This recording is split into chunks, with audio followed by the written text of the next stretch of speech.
All right. Well, hello, everybody, and welcome to this week's webinar, which is called Rooting in English. It's about morphology. So what we're going to do today is try to cover very briefly a wide variety of information around the basis of morphology and why it's important.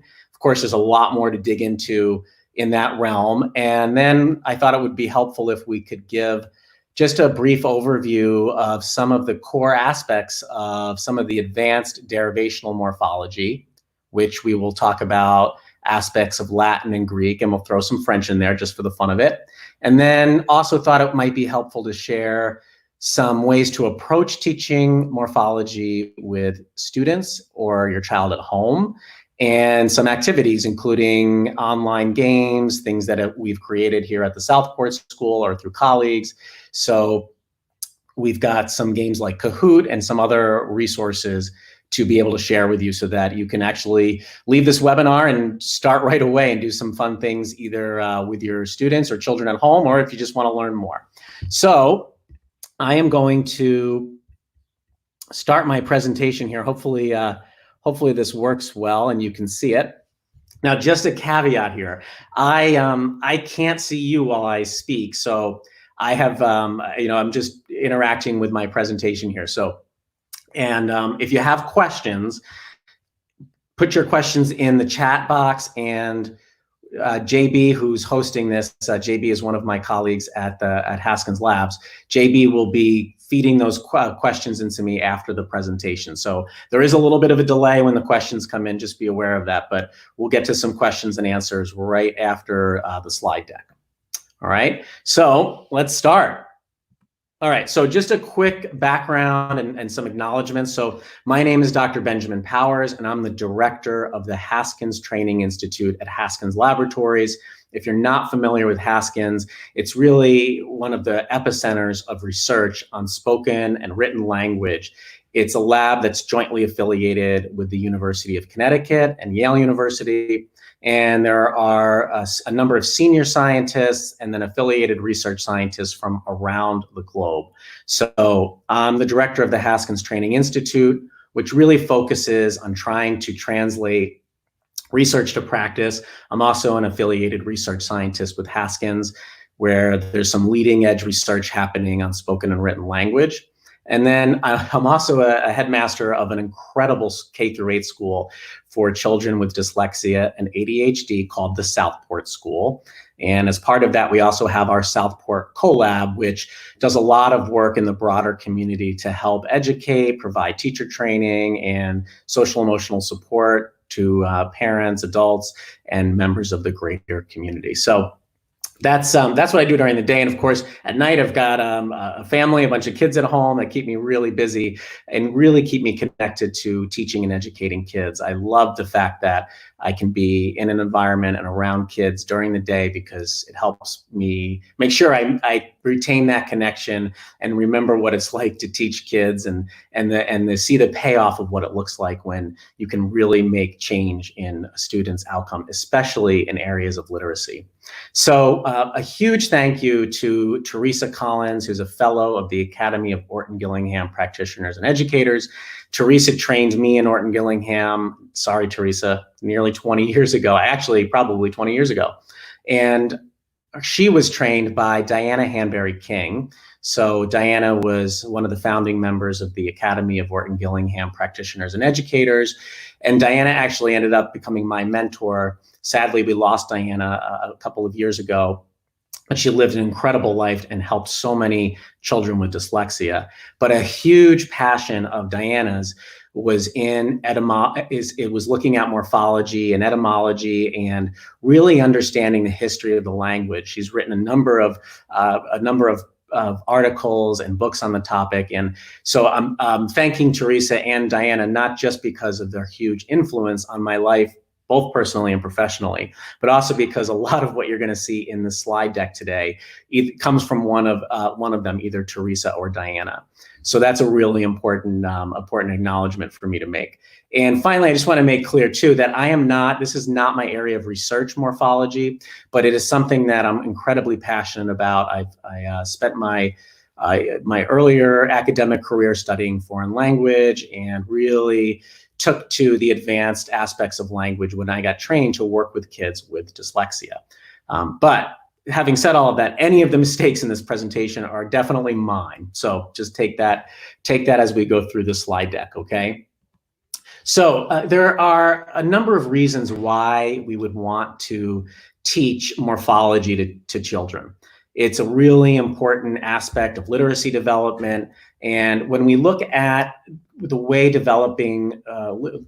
we develop literacy in children, a lot of what we think about now is well supported by research. But for those of us who have worked with children with reading disabilities like dyslexia, we know that an underlying a factor of dyslexia are problems with phonological awareness, phonological processing. So in the very early stages of literacy development, we're focusing on those foundational aspects of language. But as students gain more fluency and automaticity with aspects of phonemic awareness and decoding and putting multi-syllable words together, we grow into the need for developing more academic, more enriching language, because this is what kids are going to see. We know, early on in their experience with literature, they're reading a lot of words or encountering a lot of words that are what we call Old English words, words that are, are not always phonetically accurate or not always easily decodable, but the words that students and children really encounter quite a bit. Again, are these Old English words. But when they shift from learning to read to using reading to learn, which is really kind of that fifth grade we used to say, and now really is fourth grade, that fourth grade, fifth grade slump, we have a huge transition into textbook language, which is heavily influenced by Latin and Greek. And I'm going to show you some statistics on that in just a minute. So the other pieces that are really important is that we see things like morphology as a compensatory technique, especially for kids with reading disabilities, or maybe for children who are coming from environments where they didn't have rich exposure early on to text, which may have hindered the development of the vocabulary. So morphology can be an incredible tool to help kids build a lot of vocabulary for a variety of reasons, but also it extends beyond that into being able to decode text and a variety of other aspects that are really beneficial from understanding morphology. The other big piece, at least in my experience, I've seen, and this is qualitative, although there may be research on this, there's a huge benefit to a child who might be struggling with reading for some reason, but cognitively can understand the derivation of language and understand morphology. Maybe their working memory is a hindrance or their processing speed. And so it can be really challenging for some students to memorize a ton of vocabulary. And instead, if we can teach them morphology, not only is it something that might make their reading more efficient and build their vocabulary and their understanding, but it is also can also be a great compensatory technique for people with dyslexia, or again, people coming from maybe vulnerable communities, to really help expand their knowledge and build self-esteem and self-efficacy. I've seen that kids who understand morphology and can actually talk about it, most adults haven't had exposure to this aspect of language. And so it's something that they can feel really good about and confident in, and maybe even teach others. So there are a variety of reasons why we would teach morphology.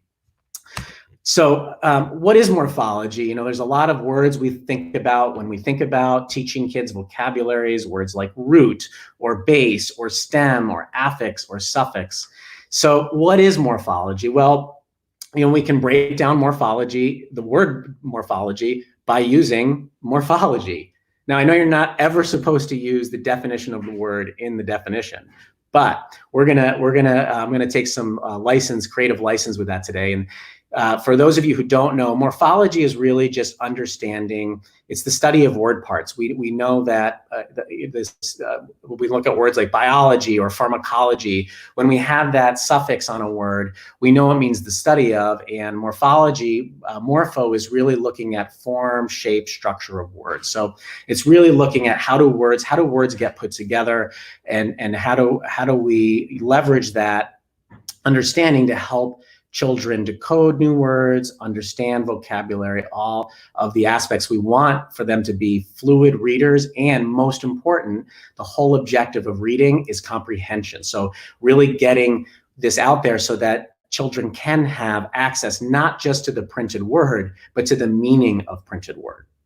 So a morpheme is the smallest unit of meaning in a word. So just like when we look at a phoneme, which is the smallest unit of sound in a word, a morpheme is really the smallest unit of meaning. So when we look at a word, where there's a clear base or root in the middle of the word, that is a morpheme that we can point kids to, and I'll show you some examples of that just in a couple minutes.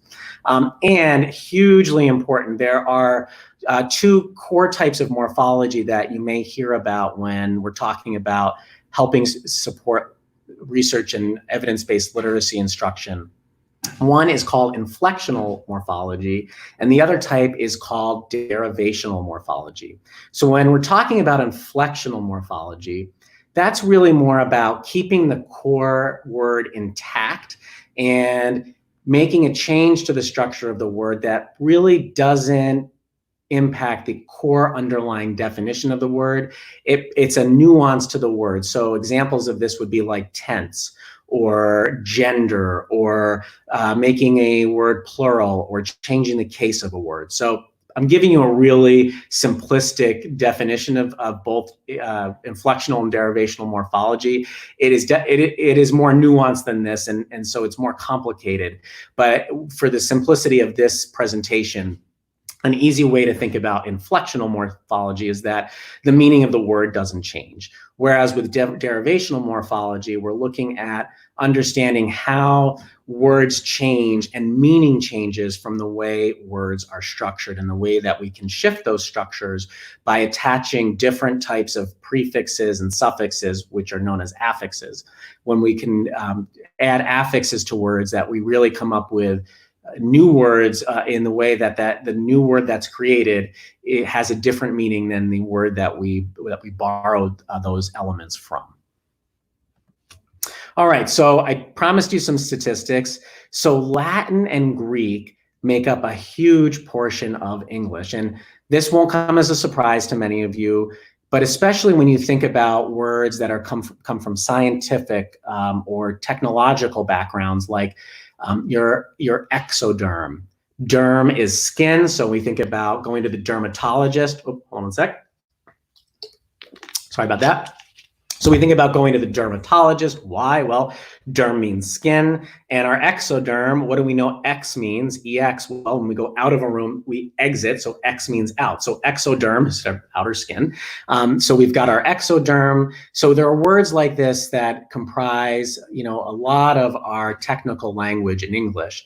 And again, going back to one of the aspects of why it is important to teach morphology to children, well, when we get into textbook language, of course, it's heavily influenced by Latin and Greek, and more than about 60% of our language is comprised of elements of Latin and Greek that impact especially multisyllabic advanced words. And again, when we get into the more technical aspect of language, we're really looking at over 90% of words. So when we're introducing textbooks, not only are we introducing more challenging multisyllabic words to kids, many of which they may not have ever had experience decoding before, or might not be equipped to decode. But compounded with that, they're being exposed to a lot of new language in the realm of academic, science, and technical nature. So science textbooks or history textbooks, they're chock full of a lot of Latin and Greek code. And so we really want to be able to help students understand how they can make meaning from from those words using, using a more efficient process and using the elements of language. So, if you look at some Latin examples, we look at the word impediment or pedestrian, or we look at Greek examples, phonograph or telephone. So you see, I picked words that had, some of the same word parts in them. So let's look at the Greek example for a second. We've got phonograph. Well, if you think about phone, like an actual telephone, which is the second example, phone it means either sound or voice, and graph means to draw or record.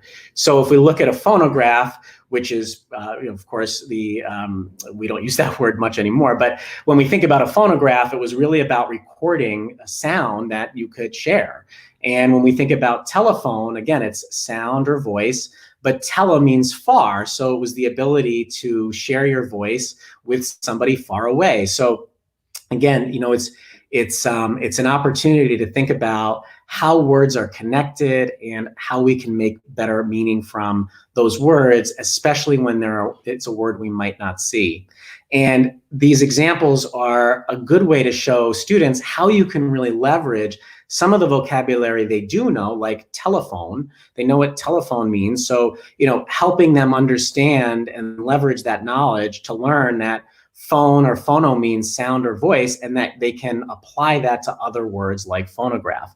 So that way, if a student sees the word phonograph, and again, since we're not using phonographs in most of our homes, although I actually have one, we're not using phonographs in most of our homes.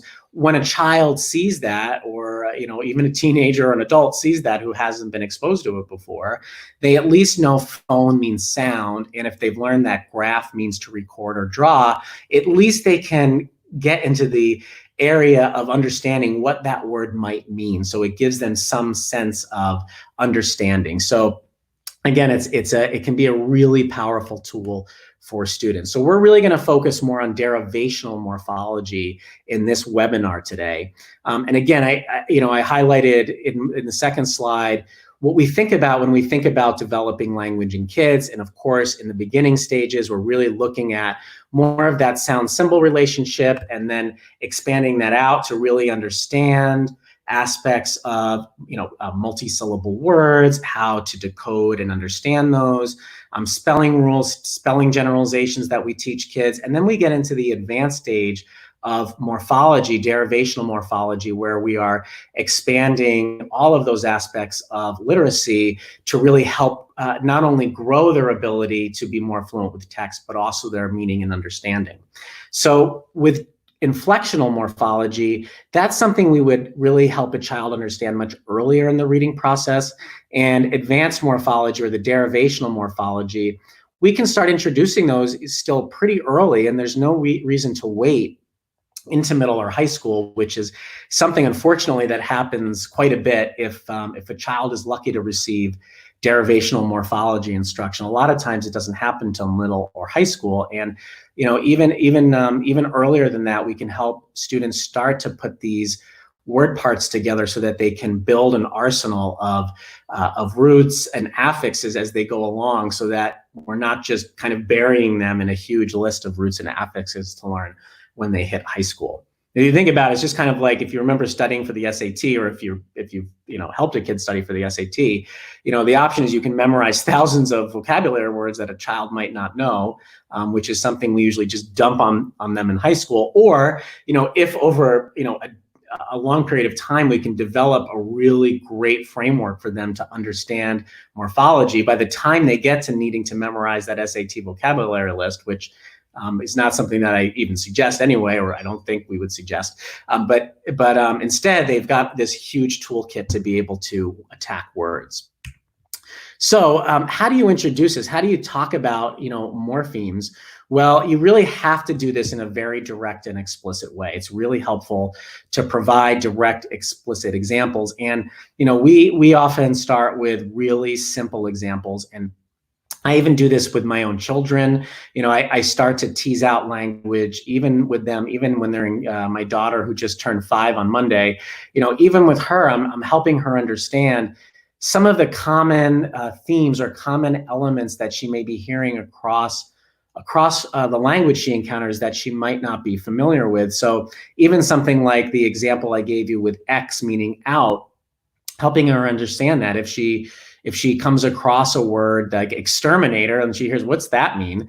I say, well, X means out, and the exterminator's job is to kind of get the bugs out of the house. And she, all right, she understands that. So again, consistent, direct, explicit modeling of this and teaching of this is really important. And it also naturally, I've found, leads to a great deal of discussion around really connecting this to the history of language and how language is really developed. So especially for kids who might have an interest in history or other languages. I know a lot of my own children, and maybe this is some of my influence, probably, the apple doesn't fall far from the tree, but they're interested in maybe learning another language. And again, it's another tool, even for foreign language, to help make connections for children. So, part of what we can do is we can introduce morphemes through, giving them examples, giving them cards for either prefixes, affixes, or prefixes, suffixes, or roots. Showing them these examples and giving them, just kind of common words and that they've run across that have more familiar or maybe more recognizable affixes and roots in them. So here's an example. Take a second to look at this list of 8 words, and what do they all have in common? Hopefully you see that they have port. And if you don't know, port means, an easy way to explain port is to carry. So I always like to give my students a visual of that. So again, some of these are a bit dated because they might not be as familiar with what a porter is, but if they know what a porter is, I try to kind of link a good visual for them to what the word means. So if we think about, port meaning to carry, if we transport something, well, we're carrying it across. So, again, helping a student, giving them exposure to words like this, and then asking them to identify, commonality among the words, and saying, okay, so we know port means to carry. Okay, so they all have port, and here it is. I actually skipped ahead in my mind. I could have given you this slide in advance to explaining that, but here's kind of a walkthrough of what I just talked about. Port means to carry, having the student identify that port is in the word, taking a look at it, asking the kid maybe even to guess at what it might mean, and then helping them understand what it means, and then having some dialogue around that. And then, asking them, say, okay, so if we know that report, or that export, if port means to carry, and again, we've already taught them X means out. Well, what does export mean? Well, export means it must mean something about carrying out. Great. Well, when we export goods from the United States, where do you think we are sending them? Are those goods that are staying in the country, or are those goods that we are sending out of the country? And again, making those connections with the kids so that they understand how they can leverage understanding morphology to build vocabulary and develop compensatory techniques to define words or decode unfamiliar words that they're finding in text. All right, so there's a lot of structure when we think about morphology. And again, I'm covering a tremendous amount of territory really, really quickly. So I just want to kind of, point out that caveat that it's important to understand that we're covering a lot. But if we think about the structure of Latin words, and we think about the general structure of prefix, root, and suffix, you can see how having having a knowledge of these different elements, and we look at a root like eject, like an ejector seat, or to reject something. We can take a root like eject, and then we can add different prefixes to it, different suffixes, and not only help a child understand, what does the root eject mean, but then, how can we play with that, and how does it change when we add a prefix or a suffix to the word? And so you can see there's some ways to structure that to help show students, either using, grids or color. Same thing with the Greek code. Again, there's a lot of elements in here to help students understand, again, not just about how to make meaning from words, but even around things like how do we decode words. So elements of the Greek code, if you think about the phrase, Charlie spends Christmas in Chicago, the CH, the K sound, is a Greek code. So when we look, when we look at CH words, we can relate those to words like, oh yeah, here they are on my list: character, or chaotic, or chemical, or stomach. So again, it helps students understand how to decode words, and then again, if they have some sense that it's a Greek word part, that they can use that information to either decode or make meaning from the word. So that's really helpful. It's also helpful in understanding and teaching kids, why do words like pneumonia have that silent P? Well, you know what? They come from the Greek, and it's a set of words, and yep, it seems strange, but there's actually some structure to the language, and here's how we can help you understand that. So again, teaching kids common Greek suffixes. Here's a list of common Greek suffixes that you'll see, like ism, journalism. So again, how these help change meaning and help students understand what they mean. Greek has a lot of morpheme patterns. We can combine different elements, whether they're Latin or Greek, and both Latin and Greek use elements. Like Greek uses Greek, what we commonly refer to as a connector, Greek connective O. So a lot of the words that are based in Greek, you'll see that the most common connector is the connector of O. So when you see the word morphology and you see the letter O right in the middle of the word, it's a good indicator it might be a Greek word. And again, it might help a student figure out how to decode that word or how to make meaning of it. And likewise, in Latin, we use Latin. One of the more common Latin connectors is the Latin connector I. So again, it's just some helpful ways to pinpoint for a student, or at least where to start. Is it Latin? Is it Greek? And then how to decode it. So these aren't, like everything else, there are exceptions to all of these rules, and there's a lot of good reason for that. But you can see that when you start to build this for children or for students at home or in your classroom, it can be an incredible tool.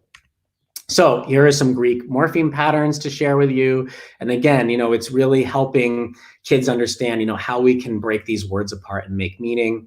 French is also a big influence in the language. As I said, there's several. In fact, Diana Hanbury-King wrote a book, I think, or one of the presentations she had was English isn't one language, it's 5, and then it was English isn't one language, it's 7, and then English isn't one language, it's many. It is. We know English, because as we know, the sun never set on the British Empire. The English language is spread far and wide and has had a tremendous amount of influence. But coming from French is a much smaller percentage of our language. But again, helping students understand where these patterns come from and how we might help make meaning from them. So a lot of our legal system, a lot of the language comes from the French code. A lot of kind of the sophisticated things, like when we think about something that's chic, or going to the boutique, or eating some cuisine. Again, these are all French words, and again, helping a student understand that if they think it's a French word, well, CH is probably pronounced it's like chateau. So again, it's just kind of tips, tricks, and techniques to help students decode and make meaning. So you can see we've got some kind of generalizations here about the French connection. And I'm running through these really quickly because we just don't have much time today. But you're going to have access to this presentation. We're going to share it with you. So hopefully it's a help to you as you kind of look through this, and you'll see, like, cracking the French code. We've got a lot of different ways to help understand why their vowels might sound a little different or might be more challenging.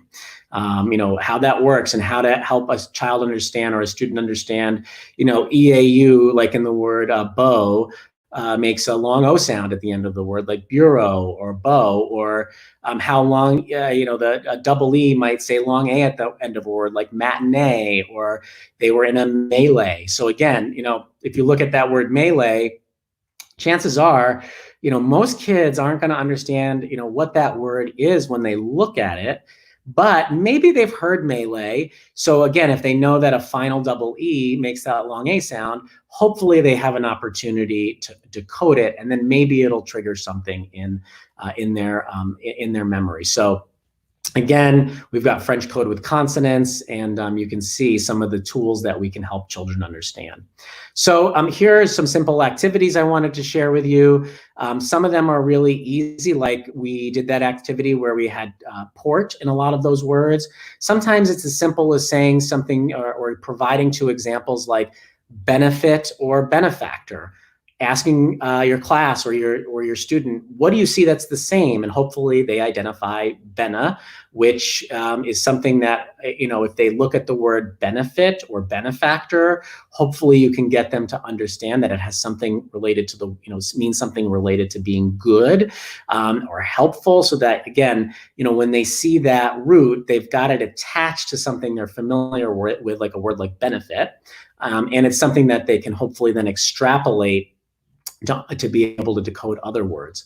So giving them that those types of relationships, helping them uncover those simple activity, or having them even maybe map out, like you can see here, tele means far. So, telepathy or television or telegram, having them kind of branch out and, either identify words that start with tele, or giving them something like this and asking them to think about, underline or circle tele, and then ask them what they think it means, or what they think the other suffix or the other affix, or the other root or the affix of the word means. So that way, a student, you're giving them tools and you're giving them an opportunity to make an educated guess about what the word can mean. So a lot of these activities too can be used in a variety of formats. So you can kind of reuse these activities and ask a student something you can do while you're teaching, and ask them to do that. And then it's something that you can transition into an assignment or independent work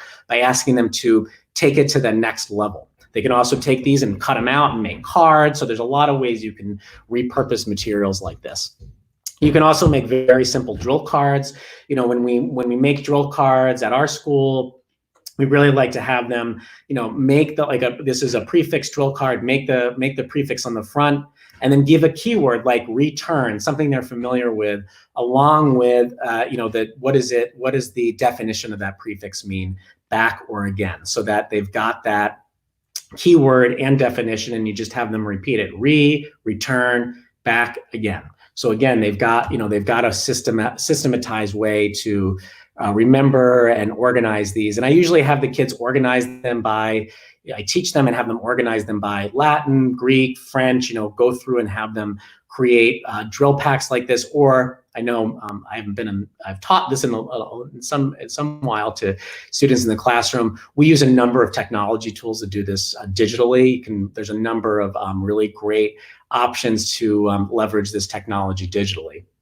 You can make recall drills with kids, ask them, use those cards to ask them, well, what does con mean? Well, con is connect, together with, again, asking them to recall those things.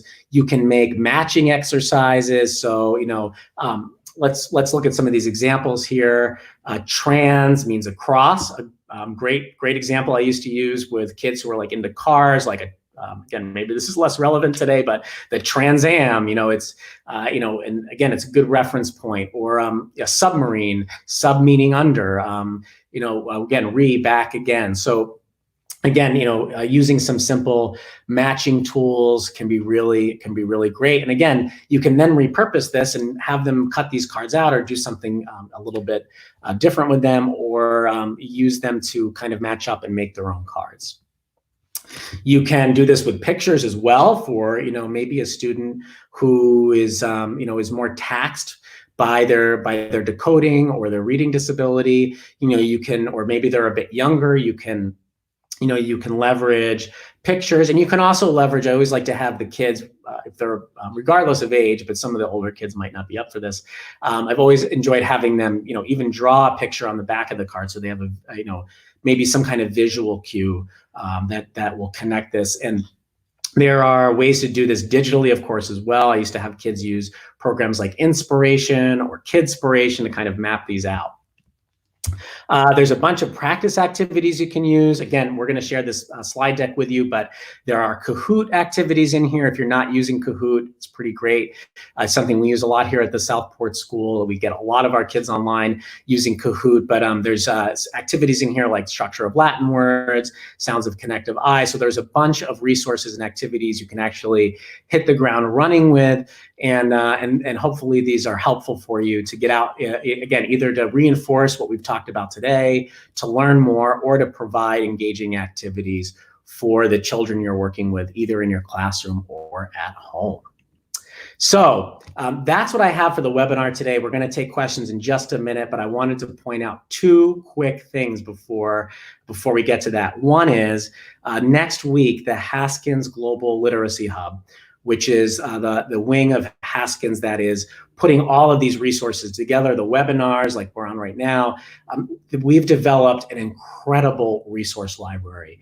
It is really a thorough, really well organized, and it's targeted from very early literacy all the way through advanced language. There are a tremendous number of resources on this resource library, and I'm going to share something with you because you're on the webinar with me.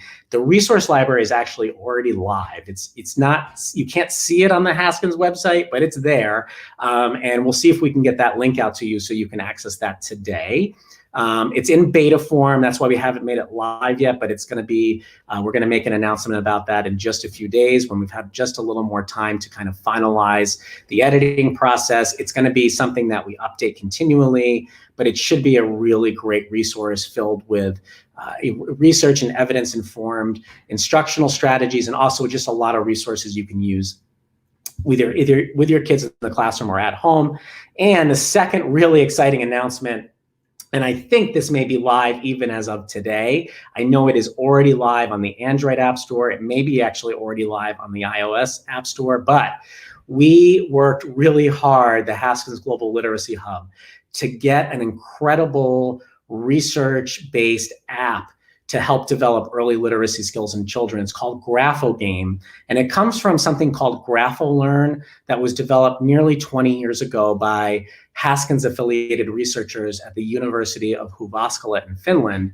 It is an excellent early literacy development game that's been translated into numerous languages, and there's been numerous research studies in those various languages.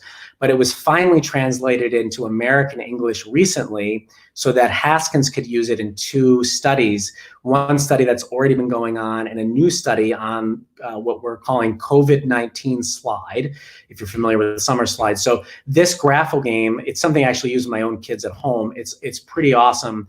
It's the only app that I'm aware of that is directly coming out of a research lab that's fun and engaging for kids, that's available on the iOS and Android app stores. And best of all, not only were we able to get this version released in American English, but through the generous donations of several people, we were actually able to get them to release it for free, to download for free through December 31st, 2020. So the licenses will be good forever in perpetuity, but you'll have all the way through the end of December to download it. And I really encourage you to take a look at it and see if it's helpful for you, one of your students, one of your families, or your own children at home.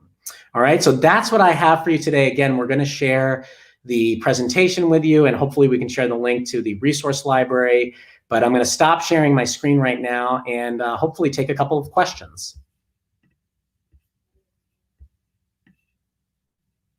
Wow, okay, good. So there's already a bunch of questions up on the chat here. So the first question is there any evidence that morphology instruction helps learning a second language? Well, actually, and I actually, it's one of the citations here, and I actually have a reference slide on the end of my presentation, but there is a good paper cited in there on the impact of language development in bilingual children. And actually, one of the things that they found in that paper, in that study, is that in some areas, bilingual children with dyslexia actually have a stronger ability in certain aspects of morphology than non-dyslexic children who are only monolingual. And there are numerous studies that talk about how morphology can be a compensatory technique, but I'm certain there are also studies, and I'm certain I've actually seen these, but I just can't think of them off the top of my head. But there are definitely studies that that talk about the impact of understanding morphology on language, new language acquisition, foreign language acquisition. And I can just tell you from my own personal experience, I've studied French, German, Ukrainian, Russian, and Spanish, and I don't speak those languages fluently. Huge caveat, but in learning those languages, you really do get a sense of how powerful morphology is, and even in connecting language and over time. I even think about like French and Russian.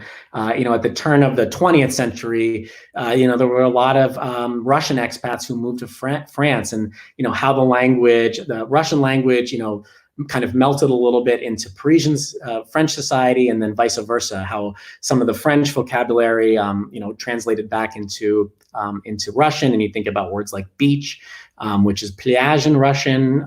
So again, there's a lot of crossover there. So I'm certain you would find some really great studies about the efficacy of leveraging morphology for foreign language study. What are good resources to have? Well, one huge resource that I use all the time is an etymological dictionary. So there's actually free resources like this online. I forget the exact name of it. I think it's called Etym Online. I think it's ETYM Online, which is an online etymological dictionary. Diana actually bought one for me when she was working with me many years ago. So having an etymological dictionary around is also hugely helpful, but of course it's pretty big. So that's not necessarily the easiest thing to carry around. But there are a number of resources online, and you may want to maybe purchase some resources online that can be helpful, and maybe we can find a way to share some of those in the resource section when we keep it updated on the Haskins Global Literacy Hub resource library page. Is it worth teaching students more about the history of the language? Well, I think so. I mean, you just think about if you think about the Norman invasion, 1066 is a huge date in the development of the English language. And so it's kind of interesting, especially for kids who might be interested in some of the, what was happening at that time period. Like you think about the development of language, and you think about the Celts. And they're, as Diana used to say, with their flaming red hair, and the coming in, and the Celts, and coming in, and and of course there's some interest maybe from kids in other aspects of what that was like, but again, you can talk about the history of the language and how that was influenced. So yeah, it's definitely hugely valuable to understand the history of the language. Really, as an educator, it's something I think all educators should really understand if they're helping students learn to read, but also even for understanding history. I think about I remember one of the ways I used to kick off my 11th grade U.S. history class every year was to talk about Pangea. Pan meaning all, geo meaning earth. So again, there's a lot of ways we can connect this to learning, and it's not just about literacy development. When can you begin teaching morphology? Well, again, inflectional morphology, you're probably already teaching really early on, but even derivational morphology, although, I would hesitate to really make that a core focus of daily instruction until, students have better developed, literacy skills. On a cognitive level, again, I introduced this really early on with kids, at school or even at home, because, if they've got the cognitive capacity to understand it, then why not leverage it? Let's see other questions here. Are there any other benefits besides vocabulary development? Absolutely. So some of what you saw in there had to do with decoding. So again, one of the big challenges students have, whether they have a reading disability or not, is that many times they have not been exposed to foundational elements of language to be in a position to decode more challenging multisyllabic words. So the morphology will help students decode. It's going to help them with vocabulary. Obviously, we've hit a lot on that. It's going to help them in and really being able in their writing. It's really going to help in their writing skills.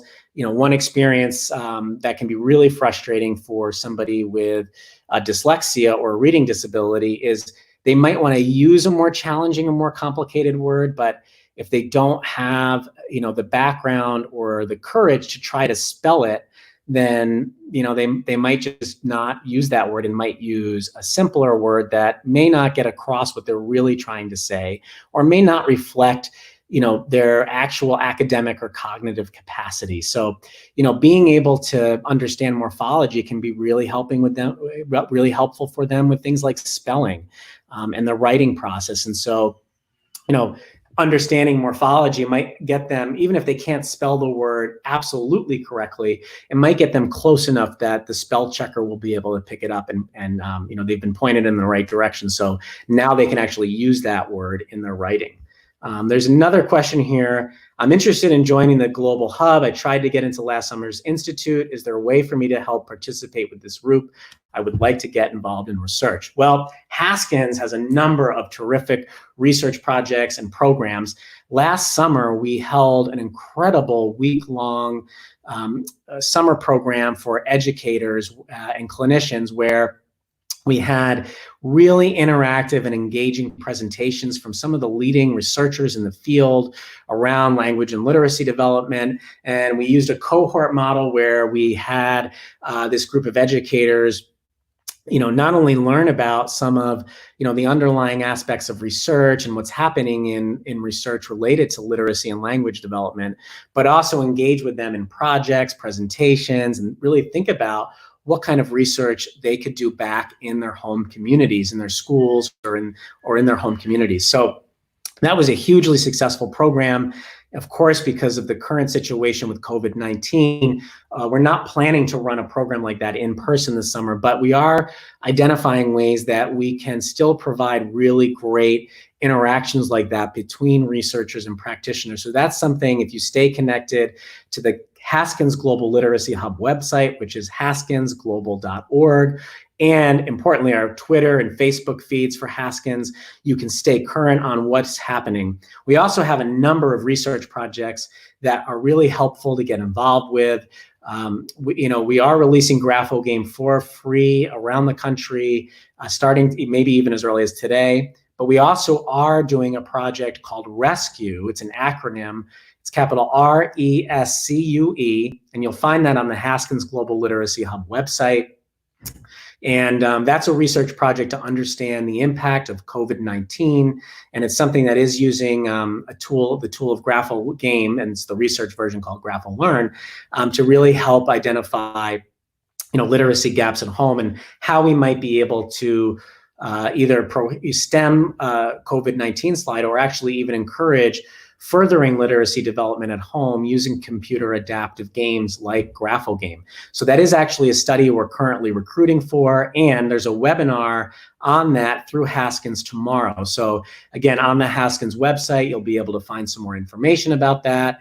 And there are other studies that you can find out about on our website. And again, a lot of times we're looking for people to help us participate or provide avenues or channels to be able to perform some of this research, especially with students. So it's definitely worth staying connected on the Haskins website and on our Twitter and Facebook channels. And a number of our partners, we've got a number of Haskins partners. These are either research labs that Haskins has partnerships with, or organizations like Child Mind Institute, or there are a number of independent schools like the Southport School or AIM Academy or the Windward School. There are a number of Haskins affiliated research partnerships and schools that all have an incredible number of resources as well. And you may want to look into some of the work that they're doing and some of the resources they have. I know for example, in our school, the Southport CoLab, we provide a number of free resources online, through the Southport CoLab, and also information about studies that either we're doing on campus, many of which are done through Haskins affiliated researchers or other well-known researchers or research labs. So there are a number of ways to get involved with Haskins and Haskins research. So definitely check us out online. Let's see, do we have any other questions here? Or did I skip anything? I know we're probably running short on time, JB. So let's see. I think let's see. I think that's it. I think we did it. JB says we've done it. We've wrapped everything up. So thank you so much for being online today with this webinar. Hope it was helpful. Again, there's so much to cover in the area of morphology. This is really just the tip of the iceberg.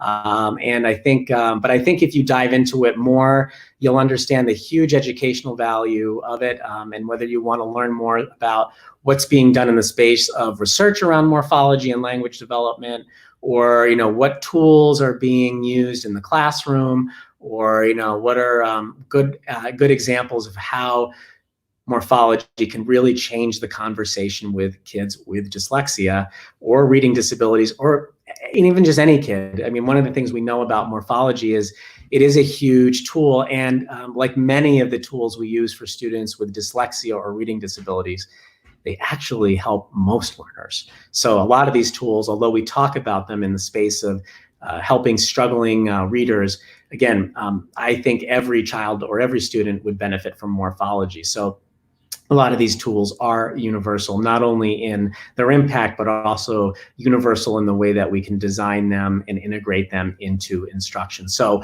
good luck as you cruise into the world of morphology more, or if you've got questions or need help, don't hesitate to get in touch. And again, we'll make this slide deck and some of the resources available for you. All right. Thanks for tuning in. HaskinsGlobal.org. And if you're interested in any more information, don't hesitate to be in touch. All right. Good luck with the rest of the school year and working with your students in school or at home. Take care.